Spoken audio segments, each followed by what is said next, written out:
Thank you.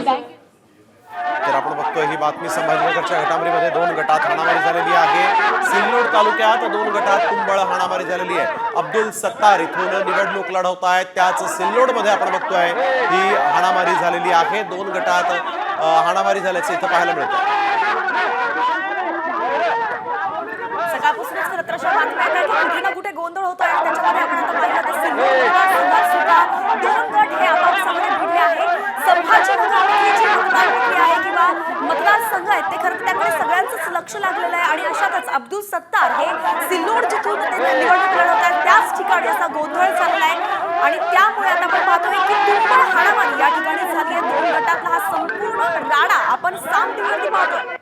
तर सिल्लोडमध्ये 2 गटात तुंबळ हाणामारी झालेली आहे। आपल्याकडे बघून बोलवत असल्याच्या या क्षुल्लक वादातून इथं हाणामारी झालेली आहे। माधव सावरगावे आमचे प्रतिनिधी आपल्या सोबत या ठिकाणी फोन लाईन वरून जोडले गेले आहेत। माधव, काय अधिकची माहिती, हाणामारीचं नेमकं कारण काय?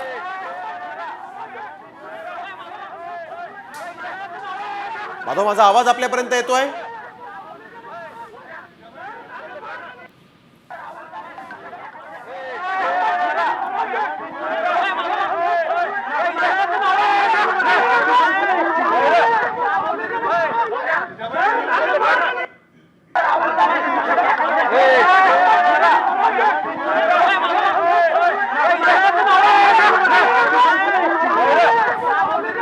तर आपण बघतोय या ठिकाणी 2 गटात ही तुंबळ हाणामारी झालेली आहे। सिल्लोडमध्ये आपल्याला माहिती आहे की अब्दुल सत्तार निवडणुकीच्या रिंगणात आहेत आणि या ठिकाणी आपल्याकडे बघून बोलवत असल्याच्या या क्षुल्लक वादातून मतदान केंद्राच्या बाहेर ही हाणामारी झालेली आहे। माधव सावरगावे आमचे प्रतिनिधी आपल्या सोबत यावेळेस फोन लाईन वरून जोडले गेले आहेत। माधव, काय अधिकची माहिती, हाणामारीचं नेमकं कारण काय?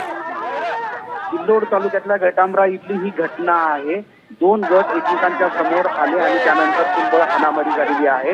मतदान केंद्राच्या बाहेर आणि गावामध्ये सकाळपासून दोन्ही गट म्हणजे एका बाजूचा आणि दुसऱ्या बाजूचे गट एकमेकांच्या बाजूला मतदान अधिक व्हावं यासाठी प्रयत्नशील आहेत आणि अशा स्थितीमध्ये ते प्रत्येक मतदारांना आपल्याकडे ओढून घेण्याचा प्रयत्न करत आहेत। असं लक्षात आल्यानंतर दुसऱ्या गटातून सुद्धा त्याच मतदाराला आपल्याकडे ओढण्याचा प्रयत्न झाला आणि त्या दोघांच्या या सगळ्या कार्यकर्त्यांना म्हणजे हाणामारी सुरू झाली। सुरुवातीला वाद झाला, त्यानंतर तुंबळ हाणामारी झालेली आहे।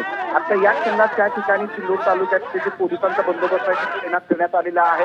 गावात कुठलाही अनुचित प्रकार अधिक वाढू नये यासाठी पोलिसांनी खबरदारी घेतली आहे।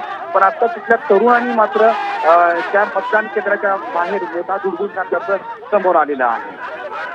बिलकुल, धन्यवाद माधव आपण दिलेल्या सविस्तर माहितीसाठी। तर ही तुंबळ हाणामारी झालेली आहे। 2 गटात पोलिसांनी सगळी परिस्थिती नियंत्रणात आणली।